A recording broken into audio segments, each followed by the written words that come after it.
एक छोटी सी चिड़िया जो हर रात चांद को देखती और सपने देखती एक दिन चांद जैसा चमकने का।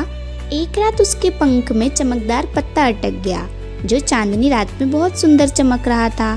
सारे जानवर कहते ये तो चांद की परी है, पर चिड़िया ने उस रोशनी का इस्तेमाल अपने लिए नहीं किया बल्कि अंधेरे में खो गए राही के लिए रास्ता दिखाया।